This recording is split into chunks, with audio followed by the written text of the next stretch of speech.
What's going on YouTube? This is Quinn, that snazzy iPhone guy, and this is a classic iPhone case review. I know a lot of you subscribe for this reason, and a lot of you still are requesting these reviews, so I will continue to do them.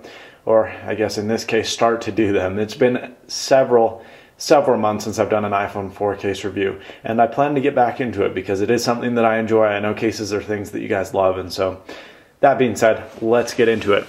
Today we have the iKit iPhone 4 flip case. Now this is the Chrome version. This retails for $34.99 on iKit's website. According to Rob at iKit, they've been working on getting some stuff into the Apple stores and a bunch of other retail outlets. It is very well packaged. It looks like something professional you would buy in the store. So, you know, you got your plastic hook right here. And let's get into it. On the back it says superior or standard protection and lightweight construction, and it's a polycarbonate strong case. So let's crack this bad boy open. I'll tell you the pros and the cons and if it's worth the 35 bucks you pay. So you get your little insert, basically just says iPhone 4 flip case Chrome, iKit, and boom. Okay, so here's the case itself. As you can see, it is chrome, and as you can see, there are fingerprints on there. Tried to wipe them off as good as I can, but I just couldn't get all of them, and that is the issue with the chrome model. Now, there is a flip case for iPhone made by iKit that's in solid colors, and that's what I would have preferred to have because the chrome case fingerprints like crazy. Now, don't get me wrong, it looks excellent, and from a distance, it looks really good, but once you get probably more than 3 feet, you know, probably closer than 3 feet away from it, you can start to see all the scratches and glares and all that other crap that will show on the camera. Hey, how's it going? So let's get into this and I'll show you the features of it.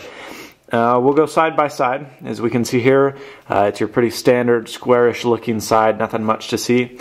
On the top here, we have a headphone port and we have the opening for the sleep wake button. On the side we got the volume and we have the vibrate switch, and then on the bottom we have a hole for the 30-pin dock connector as well as the speaker and the microphone. Okay, so let's pop into it. Let's pull this bad boy off, and that's how you get it open. It's a little slider style case, and you may be wondering what this is. I'll show you in a minute. As for the camera cutout, it's one of the more generally accepted and more less flashy issue lens opening here. As you can see, it says designed by iKit in London, iKit.com, and we're going to go ahead and slide the phone in. It goes in seamlessly. There's a cutout here down on the side so you can slide in. As you can see there is a bit of a separation. There's a bit of a canal there so you can slide your iPhone in without any problems. You just take it from the top, you stick it in, and you should be good to go. Now, I have put a screen shield on purpose, and I'm going to show you the issue with this case right now. We're going to take the other cap and press. Wow. Okay, so as you can see, this screen shield bubbled a tiny bit. This is actually the best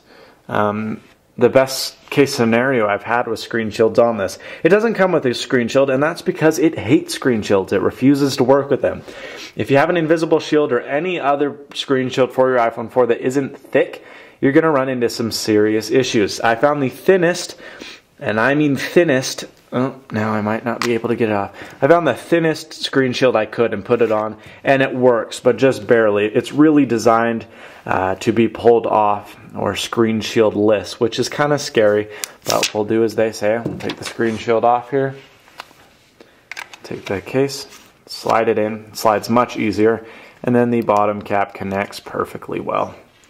As for the two pieces, they stay together well. It's not like your in-case slider where you press the top and it's going to slide into two pieces. It is well built. As you can see, it looks sexy. It's really well, you know, maintained. It doesn't feel bulky. You know, it does have a bit of a bulk to it, but it's not like, wow, this is overwhelmingly thick. And I think it actually feels better than the in-case slider. So, you know, as for the thickness, as for the feel of it, it is pretty nice. Now, here is where the issues come into play. We got the camera cutout right here. It does have the camera cutout that plays nicely with the flash, but the issue is, and I think this is due to the highly reflective black, you get washed out pictures when you use the flash. You know, I've tried several different things. I haven't gone so far as to take black marker to this, but I'm not sure that that would really help. We could try it, and if, you know, I'll try it, and if it does work, then I'll let you know in my next video, but I honestly don't think that would change because I think the issue is in the reflective back of the case. So if you're taking shots in the night or in low light settings, you're going to run into some issues with the flash on the iPhone 4. Here's the other issue. There are not good button cutouts. If you can see that, that's really deep. And I honestly and truly cannot access the button by pressing it like this. Pressing it as hard as I can. You physically have to burrow your finger down into that hole because it is so deep. I hope you can see it, but it's really far down in there. You can eventually get it, but seriously, I cannot press that. I have to take my finger and physically dig it down into the phone itself, and it's really inconvenient. And it hasn't been, you know, very easy to use. You can't just press it. You physically have to get down in there and press it, you know, with this thicker canal. The other issue comes into play with this really deep headphone jack. Since this is deep, that means you need a 100% recessed headphone jack. And a lot of recessed headphones, air quotes for you guys, I know you love them, you run into issues because even some of the recessed jacks aren't big enough, aren't small enough to fit into this hole. So I found that some of my recessed headphones didn't work with this case. Here is the worst design of the case, and I'm really sad to say that this is what is the problem, because these buttons really should be accessible, and that is on the side. On the side, it's even worse than on the top. The vibrate, I can barely reach when I'm trying to reach it. I definitely can't reach it like this. With it physically takes some picking and getting down in there to get that button. I almost have to use my thumb. I can use my other fingers, but it's seriously, you need long fingernails to get this to work. It just is a terrible design in the sense that you have to work to make the buttons work. And you know, it's just, you shouldn't have to service for the case should service you. And the same plays true for the buttons. They're very difficult to access.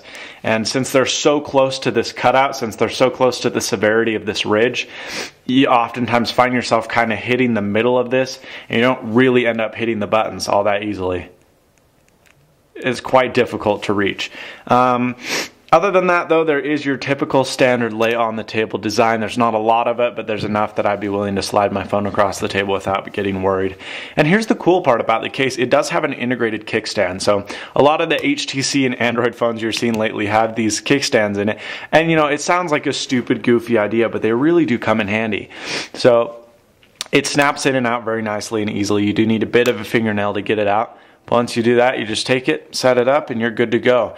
It isn't angle adjustable, so it's only kind of this angle right here, which is about, it's pretty flat actually. There's a lot of the stands that are about this angle, and this one is about that far. So you do get more of a flattened view. So this is the review of the iKit flip case. I like it, but it's not well executed. I think the design on the back isn't good, and it's just the chrome model. I'm sure the solid would be better with the flash pictures, but the buttons are not accessible. You simply can't reach them with ease, and that's something that's really a buzzkill with me. Without the buttons, what's the use of the phone? So this is Quinn, that's Snazzy iPhone Guy. My final review is a 4 out of 10. I just can't get to the buttons, and that's where the issue comes into play. Other than that, though, the case is really nice. You're going to get fingerprints, you're going to get scratches, and they are going to be visible. So if you are going to go with an iKit case, go with the regular flip case because the chrome just gets a little bit overwhelmingly messy. This is Quinn, that's Snazzy iPhone Guy. Hope you enjoyed my 9-minute case review. Let me know, is this something you want to see in the future? And as always, stay snazzy.